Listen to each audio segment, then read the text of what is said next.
These are 10 moments live TV was hacked. 10. Imagine it's just a regular evening. You're at home relaxing watching some stranger when all of a sudden,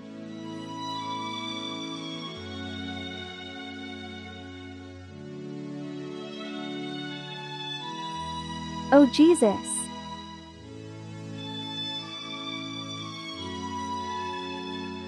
I don't think that was the face of a Demogorgon. In fact, that mask belongs to fictional AI personality Max Headroom, who just a few years prior started as the main character in his own film. So when this guy popped up, screaming homes all around Chicago, many people were shocked and extremely confused by this. This, of course, was not part of the planned broadcast, as the person who performed this stunt had to have exceptionally advanced equipment for the 1980s. They're also very likely adept using that equipment if they hijacked an entire TV station.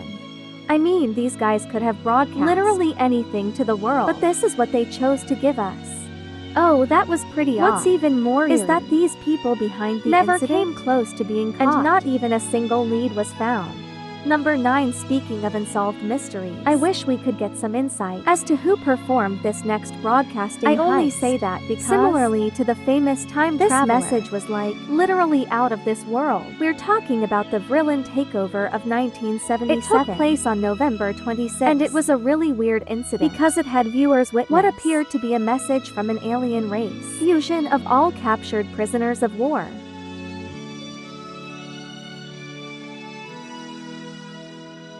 In Australia, Mr. K. Packers cricketers are still. Yes, it is High Court decision. To this.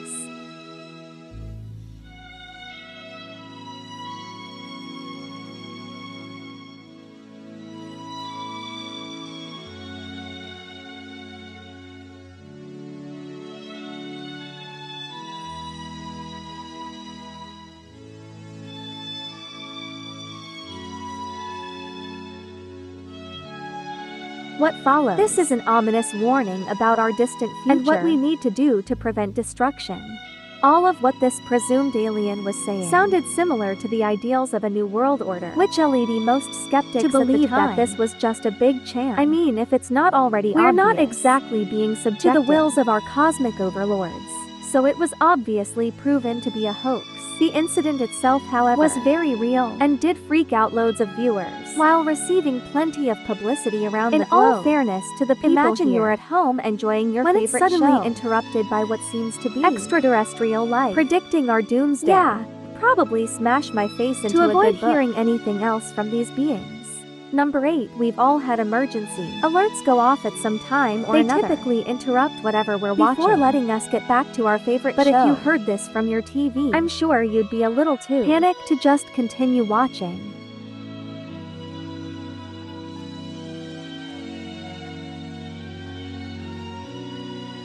Don't even talk to me, dude. But if I show you, I mean I take a month or two.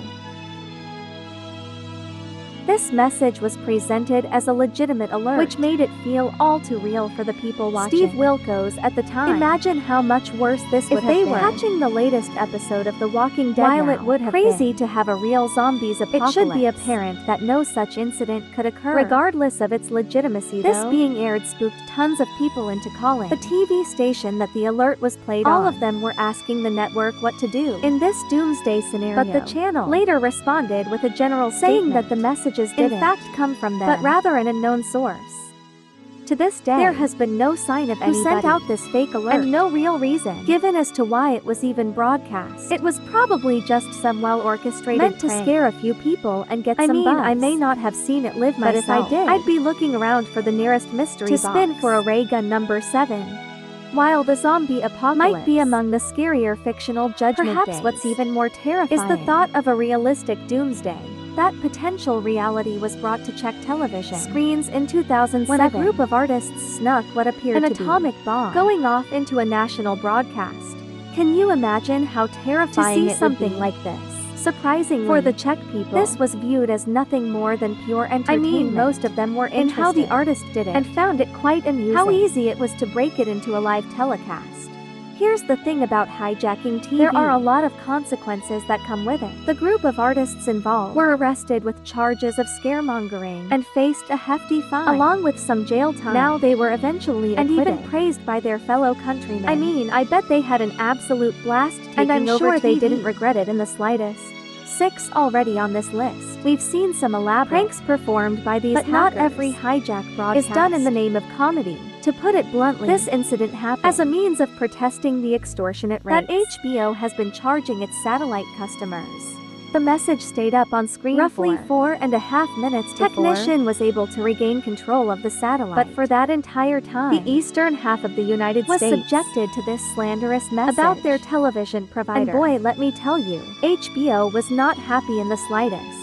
This was being aired on their channels shortly after the incident. The FCC and FBI investigated and later found the culprit, resulting in him having to pay a $5,000 The event fine. Made national headlines and even forced Congress to identify satellite jacking as a felony. While he may have bit the bullet for trying, many people regarded him as a hero for fighting back against the excessively high-priced satellite television. Can we get someone to do this all for streaming services? I swear they keep raising the price for our every number 5 spot. We're going to be moving away from pranking and instead shifting our focus to an extremely weird incident that occurred in Wyoming.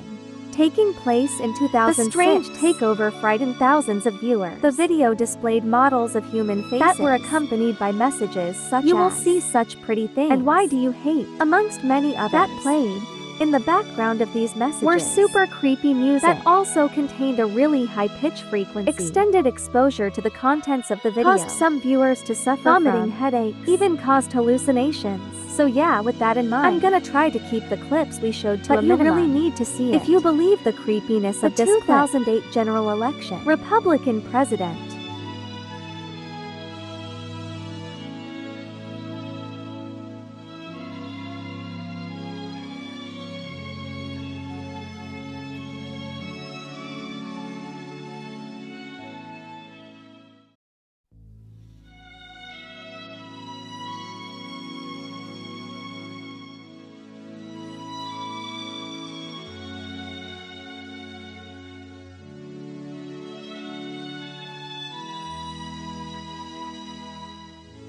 This extremely strange video ran with a runtime of about 6 minutes, and it only stopped to cut back. We present a special presentation screen several times in the course of its runtime. Whatever purpose this video had being aired on is live a mystery. TV. But one thing is for sure, it is unbelievably creepy. Number 4, we're sort of cheating a little with this one, as it takes place via radio transmission rather than TV, but it does feature one of television's famous franchises, the Looney Tunes. Specifically, Yosemite Sam, who in the original run of Looney Tunes was presented as an adversary to the wisecracking Bugs Bunny, to whom he would commonly say things like this: "I'm gonna blow your river.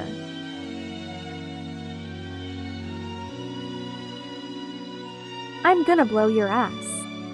That audio clip was taken from the 1949 cartoon Bunker Hill Bunny, and for the context of this video, that's what you would have heard on all the radios in New Mexico during the week leading up to Christmas in 2004. The audio itself played on a bunch of different frequencies and at different intervals in time for each. Then suddenly, the transmission stopped on December 23rd, before resuming again on January 14th of the new year. Some people actually believe that this was Yosemite trying to contact us from an alternate universe, but it was later found that Sam's voice was to test new radio communication technology by a facility in the area. So when they placed it on a few frequencies, the signal was randomly intercepted, and this strange phenomenon came to be. I'm just confused as to why they used his voice. Out of all the Looney Tunes they had to choose from, I mean, imagine just cruising along with the radio and suddenly here. What's up, Doc? Number 3 so far on this list. Most of the broadcasts that have been relatively old, but technology nowadays has mostly prevented these intrusions from happening too often. But on January 12, 2017, this wasn't the case for cable company who had one of its programs switched to that of a Russian television network.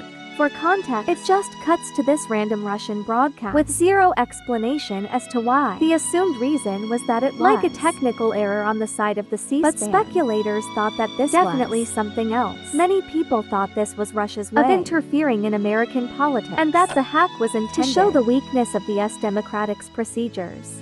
While officials insist that it was likely Flipping the just wrong somebody switch they've yet somewhere. to actually provide any To proof. this theory, What do you guys think? was it just a technical Or was error? this something a little more calculated? Number 2. So, if you thought that last one was calculated, this one's even more of a coincidence. If you could even call it that. If you are from the outback, there's a chance you may have seen this But for the majority of us who didn't get We're to see talking about the May Day incident, named after the documentary At the that was time playing on Channel 7. This hack didn't actually hear from the scheduled content on the channel. Rather, it repeated the same phrase from what was Over airing. and over again. Oh Lord Jesus Christ. Help us all. Lord Jesus Christ.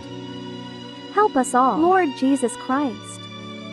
Help us all, Lord. It played over the documentary for approximately 15 to 20 seconds. And while the phrase isn't exactly creepy on its own, having it repeated to you like gives it a really weird feeling. After hearing this several times over a minute period, people began to call into Channel 7 station about what was going on.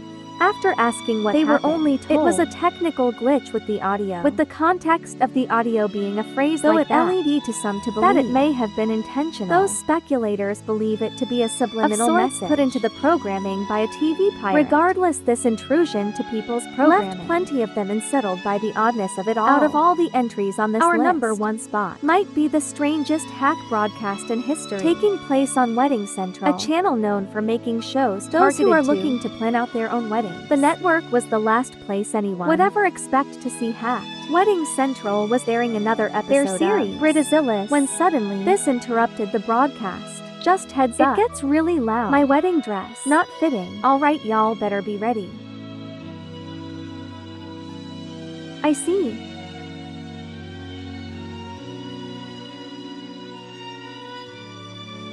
Now that's creepy. Even though it only interrupted the show about 8 seconds, it left its mark on those who watched it live, many of whom were so disturbed and so unsettled by the incident that they proceeded to call into the station to voice their displeasure to the network. And while the incident was looked into by Wedding Central, nothing ever came of their investigation, as no trace of any intrusion was left. To this day, those who were the cause of this disturbance has never been caught and likely never will. This has been Keep It Here, Top 5 Central.